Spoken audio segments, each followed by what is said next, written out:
Hey everyone, Mateo here from Semper Metallum, and today I'm hanging out with Mikey Arthur from the Gloom in the Corner. Mikey, how about you introduce yourself? Hi, I'm Mikey. I am the main songwriter and I guess the author of The Gloom in the Corner. I also yell at people for fun, and sometimes sing. Sounds like a good job. It's all right. So, by the time this interview is out, you guys will have just released your second album, Trinity. What was the writing process like that? It's a very creative and fantastic record. Thank you. Um, it was definitely an interesting one. I guess the writing process of it has taken about 6 years. Oh, Um, wow. because originally after our first record, Fear Me, back in 2016, um, it was like we were meant to pretty much go straight into the story of this record, but we decided to do a few things in between for a couple of years. And so by the time that we actually got to this record, it was 2020 properly, which is it was a good thing from a story perspective because it meant that I could like flesh out the story a lot better.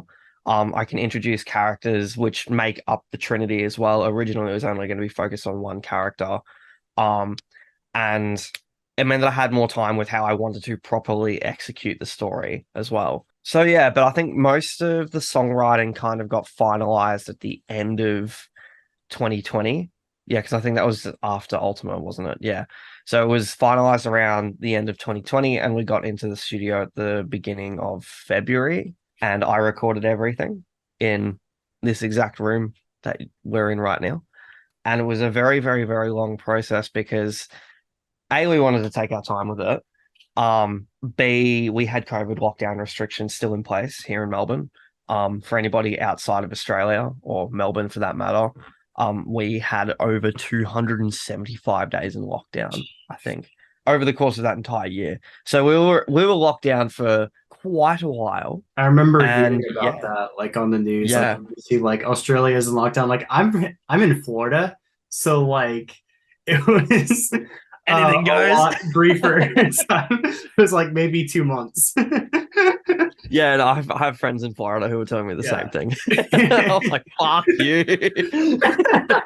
Now, I mean, really, the only bad part of it was is that like we got 90% of it finished between like February and May. Like we gave ourselves a Oh, deadline to get everything that we needed finished by May, and we did. We stuck to it, with the exception of bass, I think, because Paul ended up tracking that from home. And so we got like 90% of the record done by the end of May, start of June. And then all that we were kind of left on was a few little parts like here and there that we couldn't necessarily do um like at home ourselves. So the whole process ended up like pretty much the album ended up being finalized in December, January of this year. that's crazy. Yeah. That's such a long process too. Yeah, it was a very long process, but it makes it sound like a long process, but there was like a lot of thumb twiddling in between because we just had to wait for Yeah, lockdown that effectively. makes Yeah. sense. How has that affected like touring for this record? Are you guys really doing a lot of touring, or is it not like fully gone back into full swing over there yet? It's gone back into full swing now. It definitely affected it at the start when we first started having restrictions eased. It's kind of funny actually. We were meant to do a headliner. Was it 2020? Yeah, 2020, and it ended up being pushed back all the way through till November last year, pretty much. So we had like a sorry, no, we had a headline run, like prepped and ready to go in 2020, and that ended up being scrapped. So all good, done and dusted. We did another round of shows for like we had planned for May, I think, and we had announced those at that point because we hadn't announced the 2020 tour at that point. And we had announced the 2021 tour, and then in April, May, and that got pushed all the way back to A, just being a Melbourne show, and B, like November 2021. And all of the shows were fairly small cap venues. Mhm. Um, so they were all, I want to say 250 to 400 rooms. And what ended up happening was because we had restrictions here, we ended up having like venue cap restrictions as well. I'm not sure if you guys had venue cap I think we restrictions, but did. for a while. Yeah, I feel like there was like one venue I remember that it's like a 200 cap that like cut it in half or something like that. Yeah, exactly. We pretty much had the same thing. And so like the original venue that we were meant to play, shout out Stay Gold, got capped at like 200 to 250. And we were like, we knew going into it that it was probably going to be capped at around 250 to 300, and that was fine. What we didn't realize that was coming back out of lockdown, that those changes or the venue cap changes weren't going to be changed in time for the show. And so we ended up moving the show to like one of the biggest venues in Melbourne, which is, or Oh one of the wow. mid to biggest size venues in Melbourne, which I think is still about 1,000 cap room, but like Alpha Wolf and Fit for a King just Mm. played there on Alpha Wolf's last tour down here with Great American Ghost as well and Pale Dusk. And so it's like a 1,000 to 1,500 cap room, I think. And I'm like, oh, okay, we'll move it there because like they have more than enough room to accommodate. Because I think even at that point they were capped at like 400 or something like that. That's crazy. Yeah, ridiculous.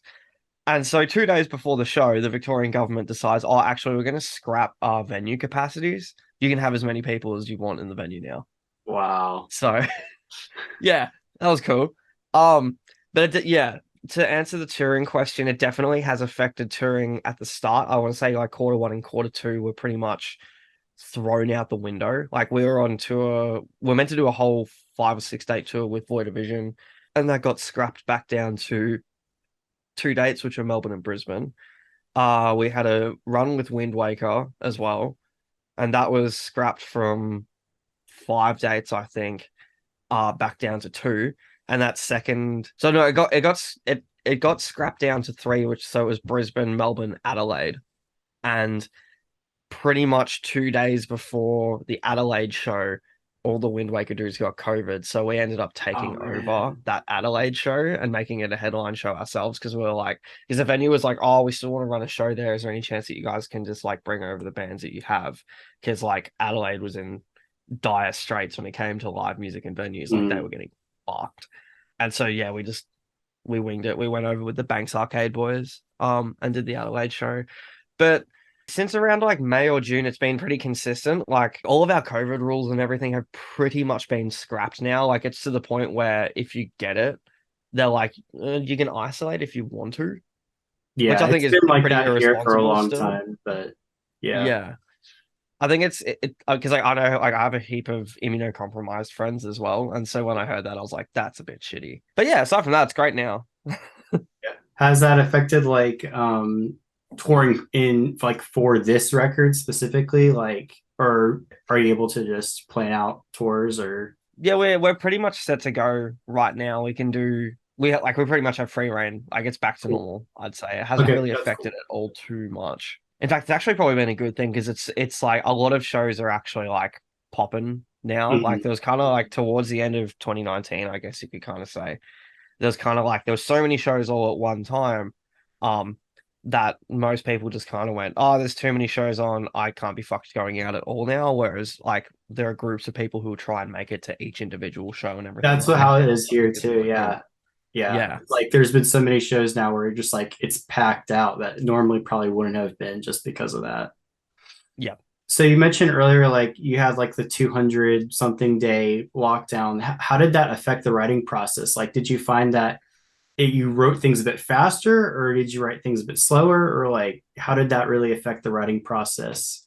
Well, I mean, as I said, I got most of it pretty much done right before we went Mm. into lockdown. Like I kind of got most of, or I guess kind of nutted out the last couple of songs, which I think were New Order and uh Hail to the King, done over 2020, which again we were in lockdown for, but like I kind of had everything like 75-80% of the way Oh, there, okay. and I was just checking it with the boys by the time we actually did hit lockdown, which is cool because it meant I got to spend a lot of free time playing Siege. Yeah, no, it didn't really affect it that much, but I'm also one of those creatives that I guess for this year it's been kind of a drought writing wise, but that's also because we've been prepping to release for this record. I'm Mm. kind of one of those people that's like, until the record is, or until the new record is basically out, um, I'm not gonna do too much writing. Like I'll do little bits here and there. Like I've penned out a couple of songs for the next record, but like I haven't set anything in stone yet.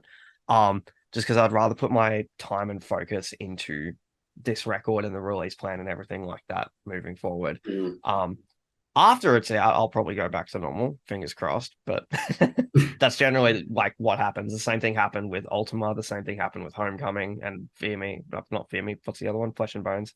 Yeah, it's just a waiting game right now. Yeah, like I can't relate to that on a songwriting level, but like I'm a very creative person where I do like design and marketing and all kinds of stuff. And it's like for me, I have to focus on one project before I start on another because otherwise it just gets overwhelming and I just feel like I need to have this thing out before I can move on to the next. So yeah, I can Yeah, definitely relate to that to a 100%. degree. Yeah.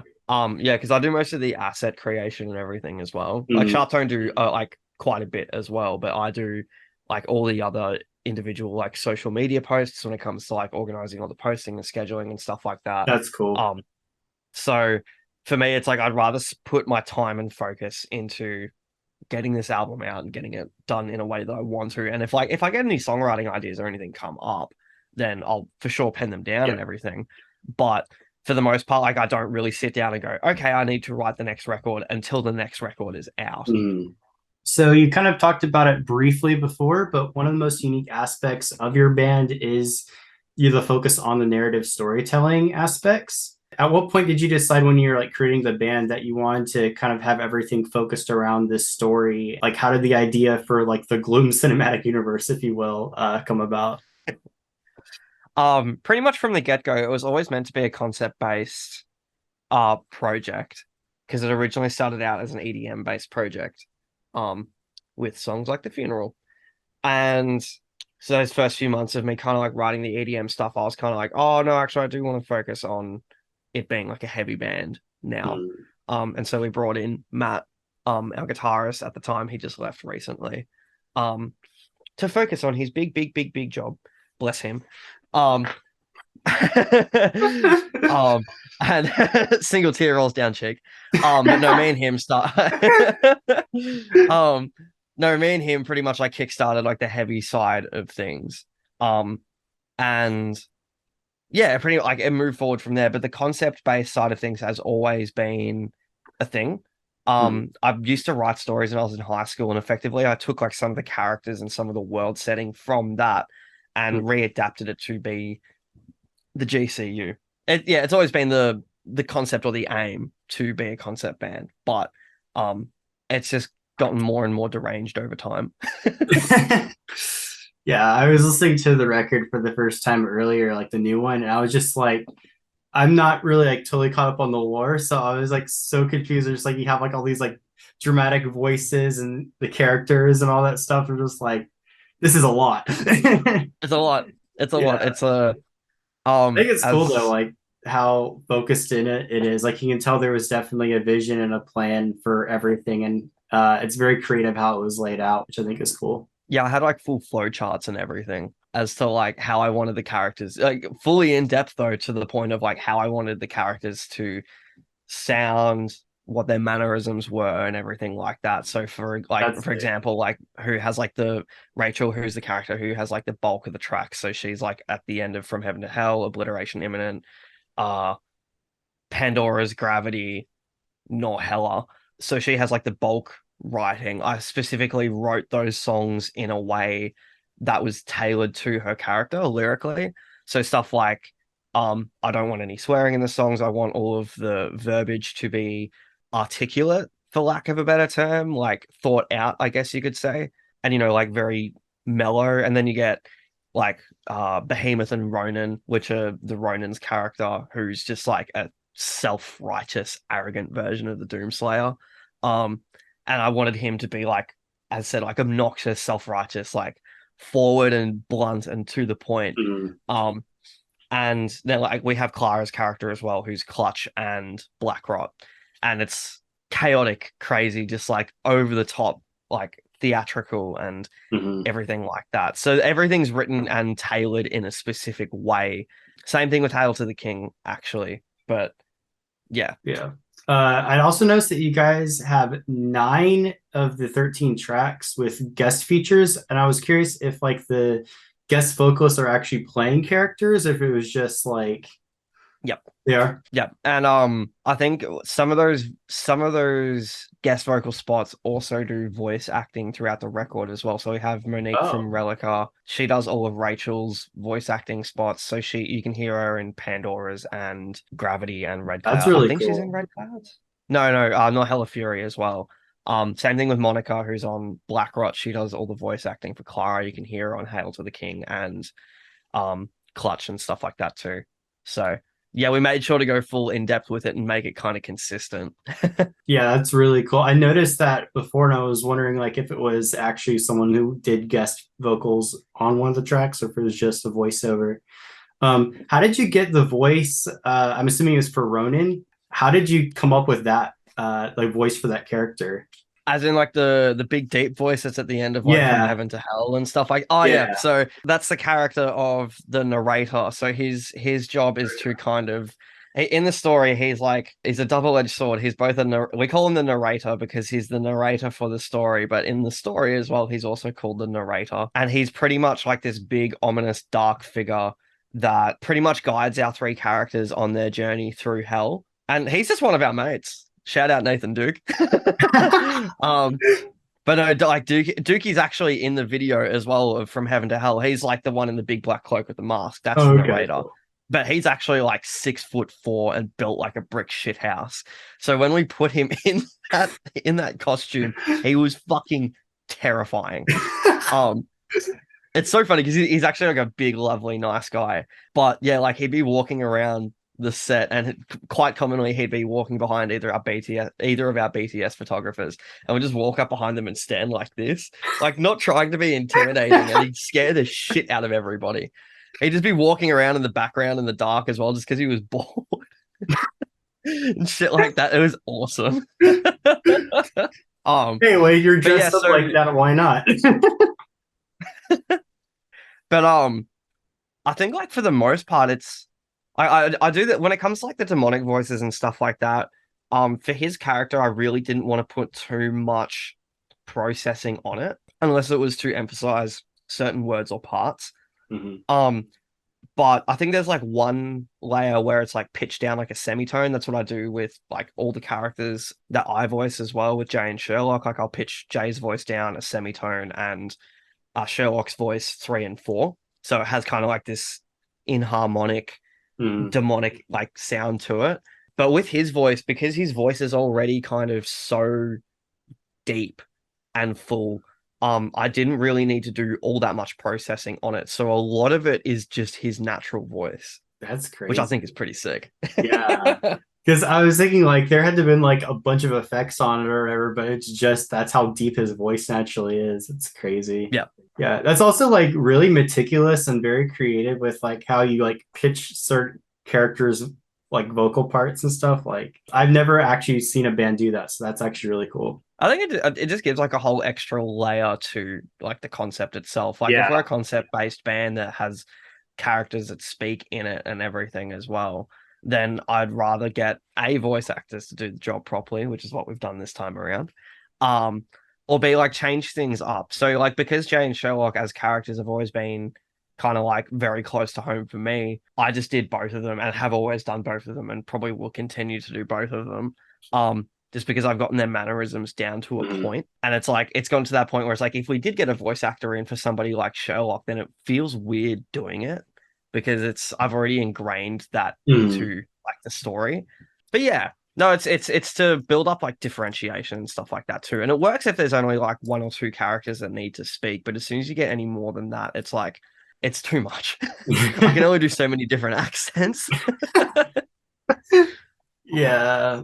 I know especially like you have like Ryan Kirby from Fit for a King and Joe Battleotto from Fit for an Autopsy and Lauren Babick and all these different very talented but also pretty popular vocalists. How did you pitch it to them when they're playing a character? Like what was their initial reaction to that? I'm actually not sure if I included the character stuff in the brief when it's sent over. I think Joe knows now because like we were on tour with him. Hmm. And I gave him like the full rundown. And it was actually really cute. Like going back to Dookie, I introduced the two of them, and like Joe is Dookie's like favorite vocalist.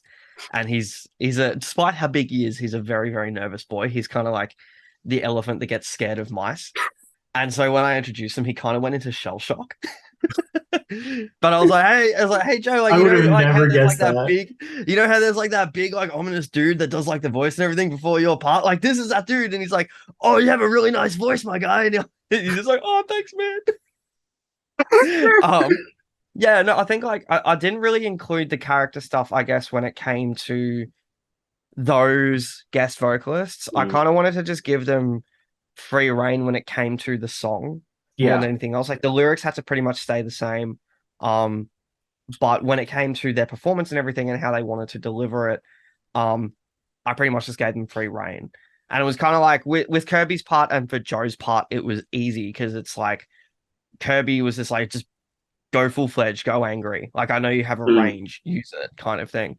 I Joe, was I was just shocked kind when of I like, heard the breakdown of that song that Kirby is yeah, it in. I goes was just harder. like, what? That like when Kirby's part kicks in is probably my favorite part on the record. Yeah, I actually Um, think the same. Like that was just like I was not expecting that. I was just like, whoa.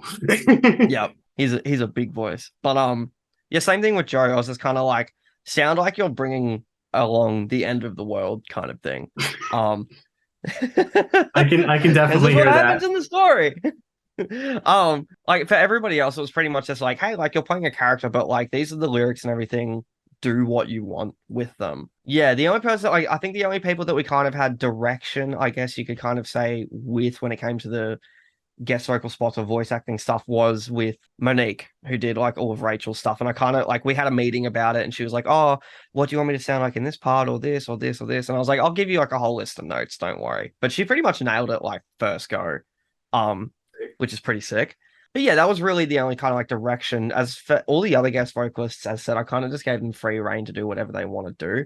I'm kind of one of those people that, like, when I get a guest vocalist, I want them to do their Yeah, vocals and go nuts with it. I don't like restraining them or being like, oh, just do this exactly yeah, like the way that like it is being demoed or anything like that. Like it feels like restricting to me. yeah, I'd rather just like let them do what they want to do over the spot. Same thing with like me when it came to doing the vocals on this record. It's like, okay, let's do A, what suits, but B, just give me free reign.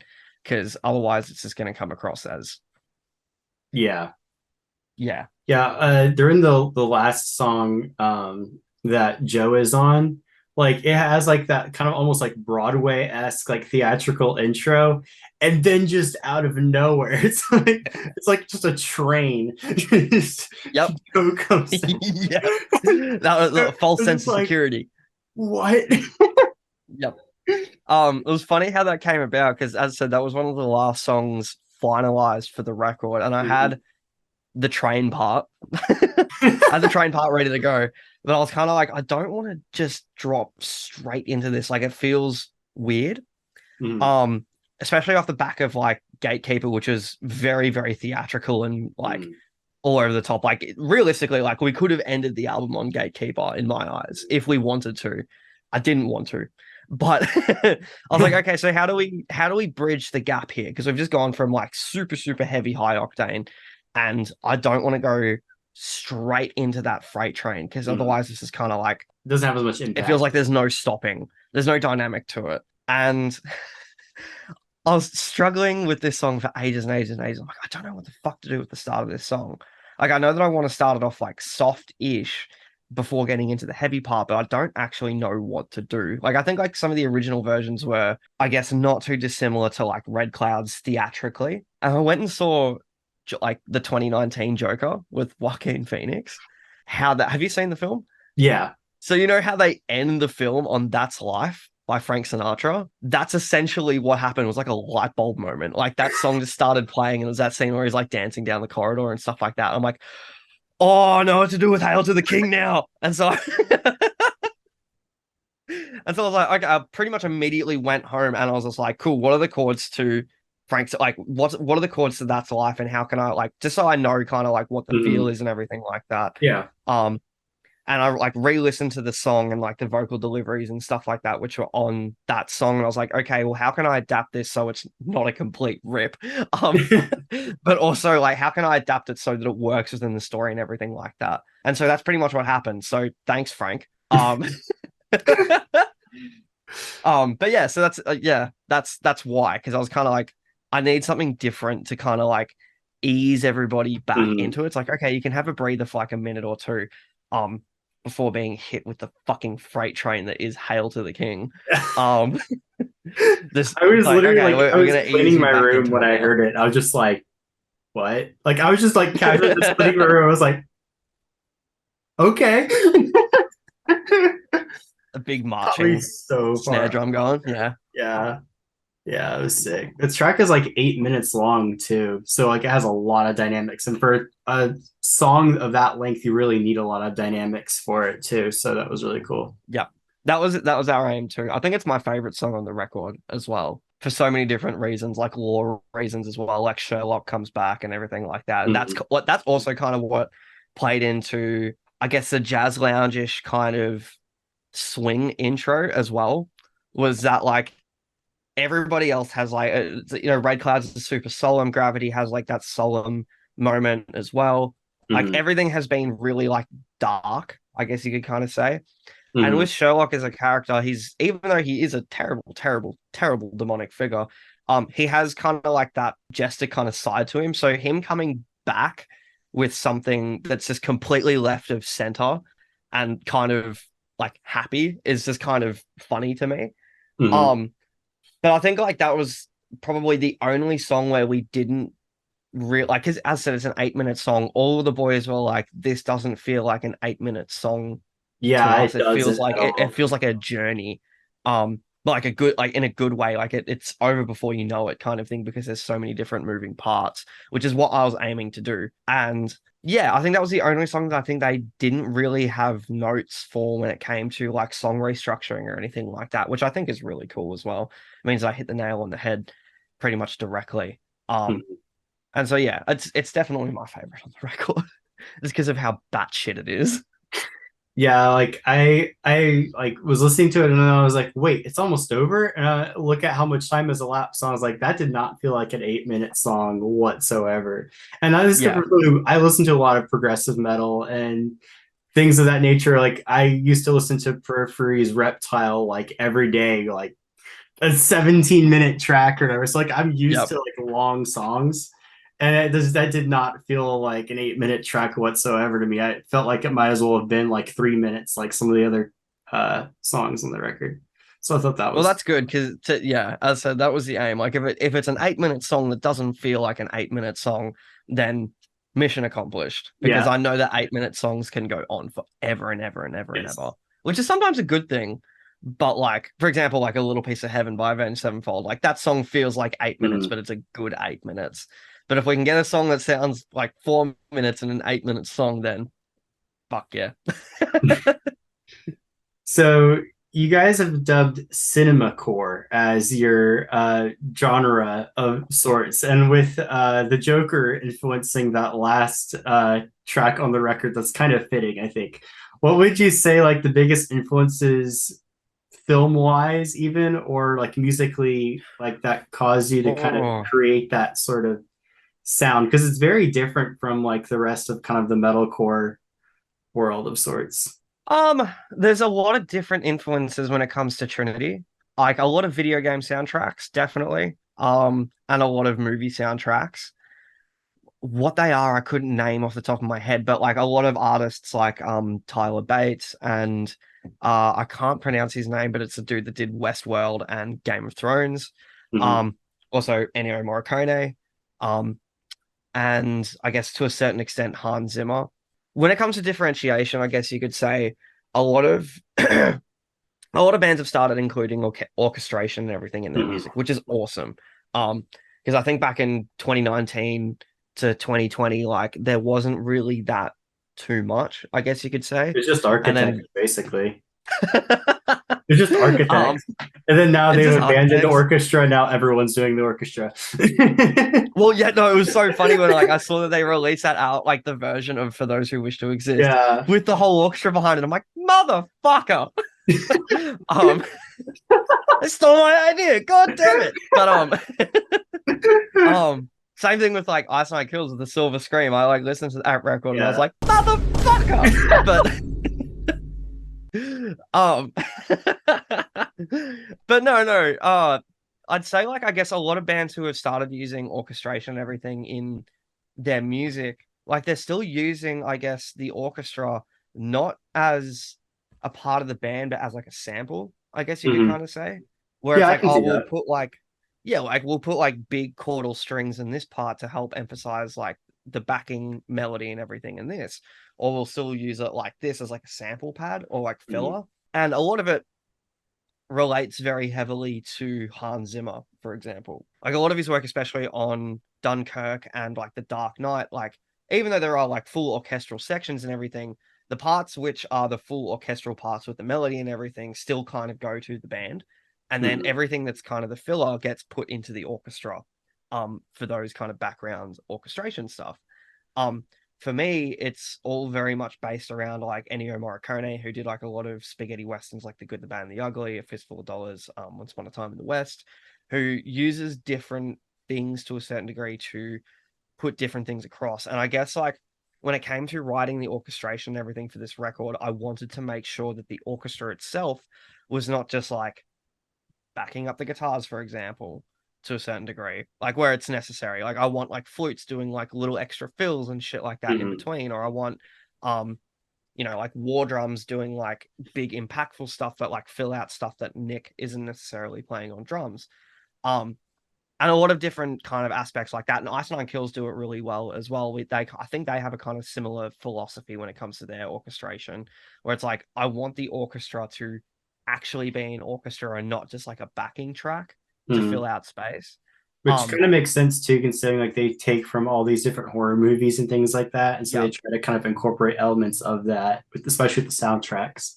So it makes yeah, sense. 100%. And that was our aim as well, at least for me, was that if like all of the orchestration and backing samples and everything like that can fill out what would generally be a soundtrack for like a movie or a TV show, then I've done my job. Um, and that's pretty much the way that we approached it. But it's so many different artists, as said, like Tyler Bates, Rahman Thingamajig, um, and I mean the big one is Ennio Morricone because I was raised on him because he's my dad's favorite artist, and he's probably one of my favorite artists too. Thanks, Simon. Um, but yeah, that's kind of the way that we approached it, at least. What about like musically, as far as like the metal side of it? Like, what would you say the big influences are? When I was listening to the record, like one of the words that kept coming to mind was just like it's very dense. Like, there's a lot of layers to every like part of each song. Like all these instruments going on. Like, so I'm just thinking like there was a lot of different influences and inspirations from a lot of different areas. It's like we just touched upon like kind of the film score and soundtrack element. Like, what about like the metal side of it? It varies from track to track, Mhm. really. Um, like Ronan and Behemoth, and to a little bit of an extent, Obliteration Imminent, I'd say is probably uh bands like Meshuggah to a certain degree. I can hear And that. for the end of Obliteration Imminent, for example, was Norma Jean. Love Just Norma like Jean. not old Norma Jean, funnily enough, Mm. new Norma Jean. Fuck, what was that track? I remember my mate showing me it, but it was the second last track off of All Hail. And it's Anna. no, it wasn't Anna, it was the one after that. The one that has like the big octave riff at the end. Yeah, I know what you're talking about. I'm trying to think what it was. I don't remember Yeah, what it was same because called. Yeah, it was one of my favorite songs of that year. yeah. Um, I feel All bad now, Hail is such but a good record. it is. It's such a solid record. Actually, I think its album anniversary is today, if I'm not mistaken. Oh, Yeah, so perfectly it's fitting. literally perfect timing.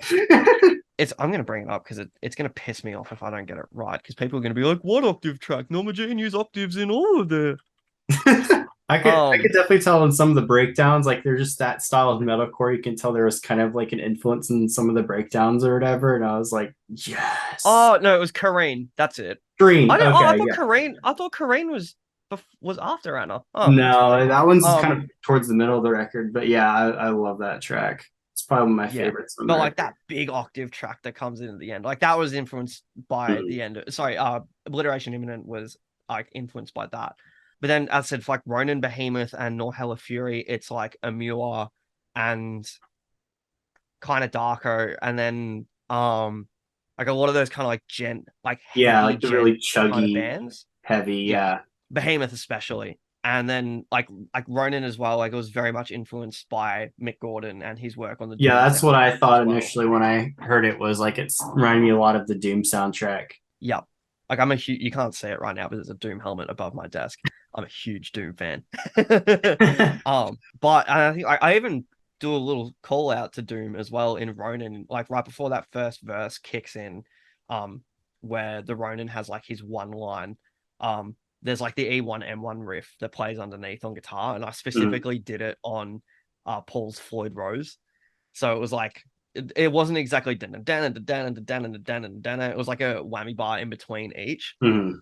chord. Um, but yeah, like there's so many different things. Like New Order was influenced by the Hunt Showdown soundtrack. And also Amur. I was kind of like, what happens if I put like Amur and the Hunt Showdown soundtrack or like gospel music like together? Um, Mhm. and I guess like listening to Zeal and Ardor now as well because that was like Matt loved Zeal and Ardor. Yeah. I was literally And just me going thinking back them when and you said like combining it with gospel music. Zeal and Ardor was literally the first thing yeah, I thought of. Yeah. yeah, I went back and listened to that Forbidden Fruit album, the 2018 one, and I listened to it. I'm like, oh yes, I can see like where people would draw comparisons to Zeal and Mhm. Ardor now for sure. Um, and Clutch, and I guess to a certain extent as well, not Hella Fury, and some of um Gatekeeper was very influenced by like Dillinger and Car Bomb and Frontierer. I Um, love all three of those. That super like chaotic side of metal is just like I love it. this tattoo is a Dillinger Escape Plan tattoo, so I had Oh, to okay, include that sick. influence somewhere. Yeah. Yeah. um, and like I went and saw Frontierer recently because they just came down to Australia, and it Oh, was that's sick. fucked. It's fucked. I was just sitting there like, what the fuck am I watching? I had one of my friends come up to me who was shooting the show, come up to me and he goes, "This is stupid. This is just stupid. Why is this so stupid? Like, this is fucked. Like, I'm loving every second of it." But he's like, what the fuck am I watching? I, like just that's exactly what it's like when you're listening to the record. You're just like, what even is Mhm. this? Like it's literally like nonsense, like in sonic form. But It's it's like, like hey, how enjoyable. close can I get to my computer dying? How close can we get to the sound of Windows XP just dying as a genre? Yeah, I'm literally waiting for the day that they just literally throw the Windows XP shutdown noise in the middle of a breakdown or something. Yep, so am I. So am I. But yeah, I mean, I guess for like the heavy, like there's so many different facets, and like for so many different songs as well. I guess for Pandora's Box, for example, it was very heavily influenced by a lot of like radio rock, um, and a lot of like radio rock metal. So I Hmm. guess kind of like the one of the last albums that Asking Alexandria put out, for example, or like I mean, Breaking Benjamin was the big one for Pandora's Box, Mhm. um, and Black Rot. I can't even remember. I think it was, I think, kind of Loathe to a certain degree. I was kind of like, oh, well, Loathe are doing it cool. I'm There's going to do definitely something like elements of low completely that I could different. hear. Yeah, I could like not like sonically, but like the elements of where like especially in Islet and it took everything where like it just changes so suddenly and so drastically out of nowhere. Like there was definitely moments on the record that just reminded me of that. And then especially going from like the jazzier swing sort of intro on the last track into just full out deathcore. Like it Yeah, reminded me a lot of Loathe and like listening to like Heavy is the Head that Lies the falls with the weight crown of a thousand that bears thoughts or a whatever it's thousand called. thoughts. Yeah. Yeah, or just goes from black metal to acoustic guitars. No, I think Hail to the King was Humanity's Last. It was three. It was Humanity's Last Breath, Acacia Strain, and um, fuck. Ingested. Because I got to that slam, because I love Ingested. I got to that slam bit, and I'm like, oh, it'd be a fucking Ingested riff, like just fucking chugs. Um, full Divine Rider Kings moment, just dun dun dun dun dun Yeah. dun dun. Like, yeah. Have you heard their Um, new stuff that they're coming out with? And not just, yet. I I'm still think stuck their on that album comes out in record. a couple weeks. No, but I have been meaning to. I think I listened to not the record that just came out, but the one before it. I was like, sick slam. um, but yeah, I've been meaning to listen to the new stuff. I'm terrible when Yeah. it comes to listening to new releases. Yeah. I actually am like out of questions, so That's okay. but yeah, thank you so much for doing this. This was fun and it was cool to kind of pick your brain about where kind of how the album was made and everything. So thank No you so problem. Happy much. to jump on. All right. Well, before I head off, is there anything you want to say? You want to plug the band socials or anything of that sort? Go listen to Trinity and hear all the different chaotic elements that I'm talking about. Shout out Sharp Tone for being awesome and helping us with this release. It's been awesome so far. Um, Shout out Tuck, I guess. I'll slap his head soon, probably. Yeah, I think that's pretty much it. All right. Well, thank you so much. Thank you. Thank you for having me on.